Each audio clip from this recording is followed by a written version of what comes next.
கடகம் ராசி அன்பர்கள், உங்களுக்கு இந்த மாதம் எப்படிப்பட்ட ஒரு மாதமா அமைஞ்சிருக்கு? இந்த மாதத்தோட கிரக நிலைகள் பல்வேறு விதமான தாக்கத்தை கொடுக்கும். எந்த ராசிகளுக்கு எப்படிப்பட்ட தாக்கம் அமையும் அப்படிங்கிற ஒரு விஷயத்தை நம்மளோட சேனல்ல பதிவு பண்ணியிருக்கோம்.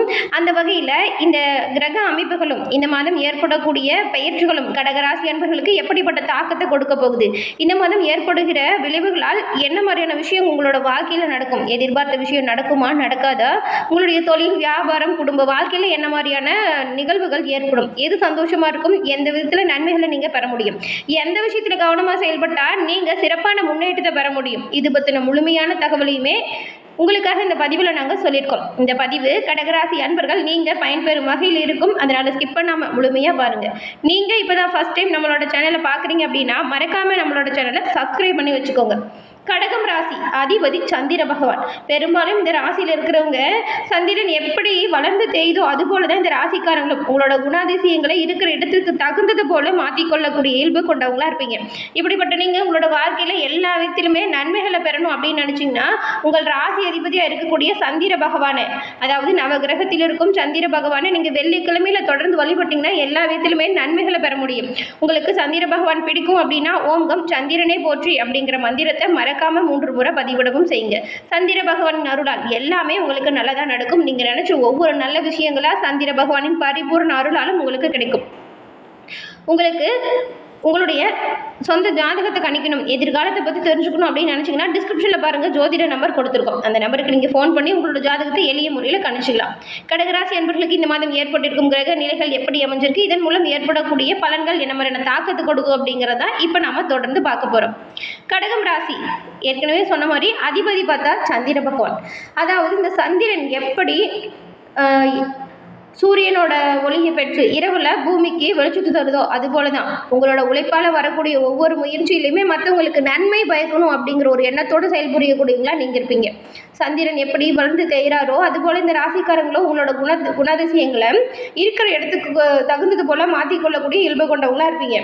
அதே சமயம் உணர்ச்சிகளை சரியாக கையாள தெரிந்தவங்களாகவும் கடகராசி அன்பர்கள் நீங்கள் இருப்பீங்க.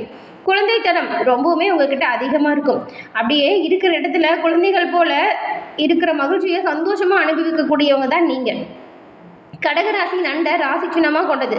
நண்டுகளை போலவே கொஞ்சம் சுயநலமும் உங்களுக்கு இருக்கும். அதாவது உங்களோட எல்லைகளை யாராச்சும் ஆக்ரோஷமாக வந்தாங்களா அதை எதிர்த்து போராடக்கூடிய குணம் இந்த நண்டு அப்படி தாங்க இருக்கும். அதோட எல்லையை யாராச்சும் நெருங்கி வந்துட்டாங்கன்னா ஆக்ரோஷமாக அதோட எல்லையை பாதுகாத்து வச்சுக்கும். அதுபோல தான் நீங்களுமே நீங்கள் பார்ப்பதற்கு அமைதியாக இருப்பீங்க, எல்லோருக்குமே நல்லா பழகுவீங்க. ஆனால் அதையுமே அவங்க ரொம்பவுமே அவங்களுக்கு யூஸ் பண்ணிக்கணும் அப்படின்னு நினச்சவங்கன்னு வச்சுக்கோங்களேன், நீங்கள் அதை ஏற்றுக்கவே மாட்டீங்க. யாராச்சும் உங்களோட எல்லையை தொட்டால் அவங்கள தாக்கவுமே தயங்க மாட்டீங்க. கடகராசி அன்பர்கள் நீங்கள்.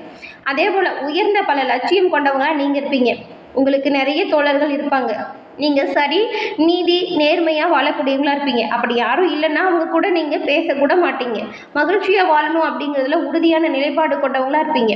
யாருக்காகவும் எதுக்காகவும் உங்களை நீங்கள் மாற்றிக்கவும் மாட்டீங்க. உங்களுக்கு பிடிச்ச விஷயத்தை விட்டு கொடுக்கவும் மாட்டீங்க. கடகராசியில் பிறந்தவங்க ரொம்பவுமே பலசாலிகளாகவும் தைரியமானவங்களாகவும் அறிவாளிகளாகவும் இயற்கையிலேயே இருப்பீங்க. ஏன்னா சந்திரன் உங்கள் ராசி அதிபதிங்கிறதுனால எல்லா விஷயத்துலையுமே திறமையாக செயல்பட்டு நன்மைகளை பெறக்கூடிய ஒரு வலிமை உங்களுக்கு இயல்பிலேயே இருக்கும். தங்களைத்தானே ஊக்குவித்து கொள்ளக்கூடிய நபர்களாக இருப்பீங்க. எல்லா விஷயத்துலையுமே பாருங்கள், நீங்கள் ரொம்ப சுறுசுறுப்பாக செயல்படுவீங்க. எல்லாருக்கிட்டையுமே சகஜமாக பழகுவீங்க. துணிச்சல் உங்ககிட்ட இருக்கிறதுலே மிகப்பெரிய ப்ளஸ் பாயிண்ட் அப்படின்னு கூட சொல்லலாம். நகைச்சுவையோடு பேசி மற்றவங்களை கவர்ந்து இழுக்கிறதுல வல்லவங்களாக இருப்பீங்க. சிரிப்பு அழுகை எதுவாக இருந்தாலுமே குரலை அதிகப்படுத்தாமல் வெளிப்படுத்துவீங்க. கடகராசி அன்பர்கள் மென்மையானவங்க அப்படிங்கிறதுனால எளிதில் நீங்கள் உணர்ச்சி வசப்படக்கூடியவங்களா இருப்பீங்க. சின்ன சின்ன விஷயத்துக்கு கூட கோபிச்சுக்குவீங்க. கோபத்தை கூட அமைதியாக தான் காட்டுவீங்க. ஆனால் அதையும் மீறி கோபப்படுத்தினாங்களா நீங்கள் ஏண்டா உங்களை நம்ம கோபப்படுத்தணும்னு எதிரில் இருக்கிறவங்க வருத்தப்படக்கூடிய அளவுக்கு உங்களோட செயல்கள் இருக்கும். இப்படிப்பட்டவங்களுக்கு இந்த மாதம் எப்படிப்பட்ட ஒரு மாதமாக அமைஞ்சிருக்கு அப்படின்னு பார்க்கலாமா? கடகராசிக்காரங்களுக்கு இந்த மாதத்தோட கிரக நிலைகளால் உங்களுக்கு இந்த மாதம் எப்படி அமையும், இந்த மாதத்தில் நீங்கள் நினைச்ச காரியங்கள் நடக்குமா நடக்காதா, என்ன பலவீனமாக அமையும், எந்த விஷயத்தில் கவனமாக இருக்கணும் அப்படிங்கிறத பற்றி தான் பார்க்க போகிறோம். மாத தொடக்கத்தில் பார்த்தா உங்களுக்கு சின்ன சின்ன பிரச்சனைகள் எல்லா விஷயத்திலுமே ஏற்படும். மனசு தைரியமாக இருக்கணும்.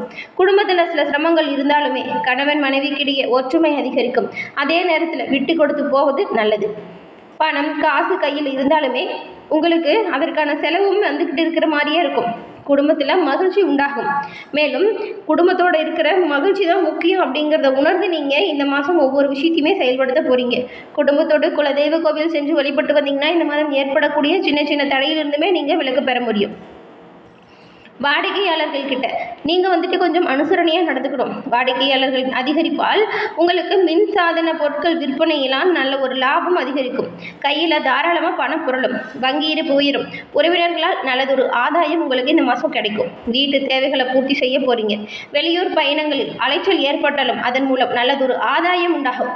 கோவில் திருவிழாக்களை கலந்து கொள்ளக்கூடிய வாய்ப்பு உண்டாகும். பிள்ளைகள் பெற்றோர்களின் மனம் அறிந்து அவங்களுக்கு என்ன வேணும் ஏது வேணும் அப்படிங்கிறத தெரிஞ்சு நடந்துப்பீங்க. உங்களால் உங்களோட குடும்பத்தில் இருக்கிற எல்லோருமே மகிழ்ச்சி அடைய போகிறாங்க.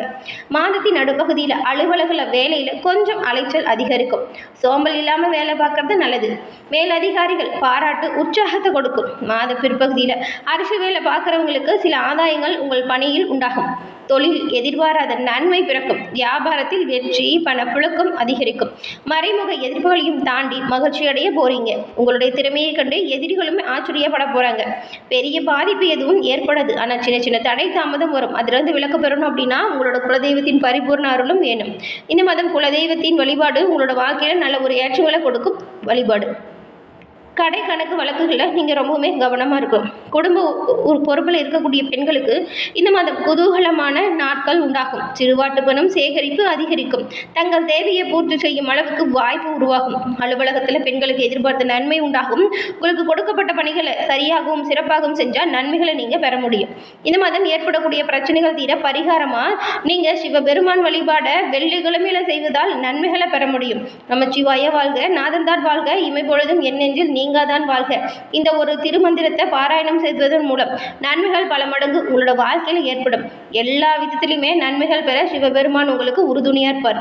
ஏன்னா கடகராசிக்கு சந்திரன் அதிபதினு சொன்னோம் இல்லையா, அதே போல் சந்திர பகவானின் ஆதிக்கம் நிறைந்தது நம்மளுடைய சிவபெருமான். அதனால தான் சிவபெருமானை நீங்கள் வணங்கிங்கன்னா நன்மைகளை பெற முடியும். சிவபெருமானோட தலையில் இருக்கிறது கூட பாருங்க சந்திர பகவான் தான். அதனால தான் சந்திர பகவான் வழிபாடுமே கடகராசி அன்பர்களுக்கு எண்ணற்ற நல்லதொரு மாற்றம் கொடுக்கும் வழிபாடாக இருக்கும். இப்போ சொல்லக்கூடிய ஒரு பலன் சந்திர ராசி அல்லது கடக லக்கணமாக இருந்தால் உங்களுக்கு இது பொருந்தும். இந்த மாதம் உங்களுக்கு நல்ல பலன்கள் கிடைக்கும். கிரக பயிற்சிகள் உங்கள் தைரியம், தொடர்பு, நிதி நிலைமை மேம்படுத்தும் சாதகமான வாய்ப்பை கொடுக்கும். உங்கள் சொந்த முயற்சிகள் மூலம் நீங்கள் வெற்றி பெறுவீங்க. சுற்றி இருக்கிற எல்லாரோடையுமே ஆதாயம் உண்டாகும். தொழில் ரீதியாகவும் சரி, நிதி ரீதியாகவும் சரி, இது ஒரு நல்ல மாதமாக இருக்கும். குடும்ப ரீதியாகவுமே நல்ல ஒரு முன்னேற்றம் வரும். தொழில் மற்றும் உத்தியோகத்தை பொறுத்த வரைக்கும் தொழில் ரீதியாக உங்களுக்கு இது ஒரு நல்ல நேரம். மாத நடுப்பகுதியில் உங்கள் 3ஆம் வீட்டில் சூரியன் மற்றும் உச்சம் பெற்ற புதன் இருக்கிறதுனால உங்கள் தைரியமும் தொடர்பு திறனும் உயர் நிலையில் இருக்கும். உங்கள் சக ஊழியர்கள் மற்றும் உயர் அதிகாரிகளிடமிருந்து நல்ல ஆதரவு கிடைக்கும். நீங்கள் வேலைக்காக வேறு இடத்திற்கு செல்ல வாய்ப்பு கிடைக்கலாம். இது எதிர்காலத்தில் சிறந்த ஒரு நிலையை கொடுக்கும். இந்த மாதம் நீங்கள் சில பயணங்களையும் மேற்கொள்ள போகிறீங்க. நிதி ரீதியாக இந்த மாதம் உங்களுக்கு அற்புதமான ஒரு மாதம். உங்கள் 2ஆம் வீட்டில் சுக்கிரனின் பயிற்சி நல்லதொரு வருமான ஓட்டத்தை கொடுக்கும். மேலும் சில எதிர்பாராத லாபங்களும் உங்களுக்கு வரும். உங்கள் தனிப்பட்ட தேவைகள் மற்றும் ஆடம்பர பொருட்களாக அதிகம் பணம் செலவழிக்காதீங்க. முதலீடுகள் மற்றும் வாங்குதலுக்கு குறிப்பாக கடைசி 2 வாரங்களுக்கு இது ஒரு நல்ல நேரமாக இருக்கும். முதல் 2 வாரங்கள் செலவு செய்யும் போது கவனமாக செய்யணும். குடும்ப வாழ்க்கையை பொறுத்த வரைக்கும் இந்த குடும்ப ரீதியாக இந்த மாதம் நல்லா இருக்கும். உங்கள் குடும்ப உறுப்பினர்களுடன் நல்ல உறவு உண்டாகும். உங்கள் வாழ்க்கை துணையிடமிருந்து ஒரு ஆச்சரியமான பரிசு உங்களுக்கு கிடைக்கும். செவ்வாய் உங்கள் 4ஆம் வீட்டில் இருக்கிறதுனால மாத இறுதியில் உங்கள் குடும்ப உறுப்பினர்கள் ஒருவருக்கு, குறிப்பாக உங்கள் தாயின் உடல்நிலையில் ஏதாவது பிரச்சனை வரலாம், கவனமாக இருங்க. உங்களுடைய ஆரோக்கியத்தை பொறுத்த வரைக்கும் இந்த மாதம் நல்லா இருக்கும். ஆனால் உங்களுக்கு தோல் மற்றும் இந்த ஒவ்வாமை பிரச்சனை வரலாம். செவ்வாய் உங்கள் 4ஆம் வீட்டில் செல்லும் பொழுது குறிப்பாக கடைசி 2 வாரத்தில் வாகனம் ஓட்டும் போது கவனமாக இருக்கணும். இந்த மாதம் உங்களுடைய உணவு பழக்க வழக்கத்தில் கொஞ்சம் கவனம் செலுத்துங்க. வியாபாரிகள் தங்கள் வியாபாரத்தில் நல்ல வளர்ச்சியை காண போகிறீங்க. மாணவர்களுக்கும் இது ஒரு நல்ல மாதமாக அமையும். இந்த மாதத்தில் நேர்மறை ஆற்றல்கள் அதிகரிக்கவும் சிறிய சிறிய சவால்கள் வரும்னு சொன்னாலையே, அந்த சிறிய சிறிய சவால்களை சமாளிக்கவும் இந்த ஒரு விஷயத்தை செய்யுங்க. 12ஆம் வீட்டில் குரு இருக்கிறார். அவளால் நன்மை பெறணும், செலவுகள் குறையணும் அப்படின்னா செலவுகளை நிர்வகிக்கவும் படிப்பில் நல்லதொரு அறிவை கொண்டு வரவும் வியாழக்கிழமையில நீங்கள் கோவிலில் மஞ்சள் நிற இனிப்புகளை கொடுப்பது நல்லது. 8ஆம் வீட்டில் ராகு இருக்கிறாரு. திடீர் தடைகள் உருவாகும். இந்த திடீர் தடைகளை தவிர்க்கவும் நீங்கள் தினமும் அனுமன் சாலிசாவை பாராயணம் செய்வது நன்மைகளை பெறக்கூடிய யோகத்தை கொடுக்கும். கடகராசி என்பர்கள் இந்த விஷயத்தை தொடர்ந்து செஞ்சால் அனைத்து விதத்திலுமே வரக்கூடிய தடைகள் நீங்கும். நல்லதொரு முன்னேற்றம் உங்களோட வாழ்க்கையில் ஏற்படும். எல்லா வகையிலுமே நன்மைகள் வந்து சேரும். குலதெய்வத்தின் பரிபூரண அருளும் கிடைக்கப்பெற்று கடகராசி அன்பர்கள் நீங்கள் நலமுடன் வாழ உங்களுக்கு வாழ்த்துக்களை தெரிவிச்சிருக்கோம். இந்த பதிவு பார்த்துட்டு இருக்க நீங்கள் எந்த நட்சத்திரக்காரங்க அப்படின்னும் உங்களோட குலதெய்வம் என்ன தெய்வம் அப்படிங்கிறதும் பதிவு பண்ணுங்க. உங்களுக்காக உங்களோட குலதெய்வத்திடம் நாங்கள் எங்கள் சேனல் சார்பாக பிரார்த்தனையும் செஞ்சுக்கிறோம். எல்லாமே உங்களுக்கு நல்லதாக நடக்கும். நன்றி.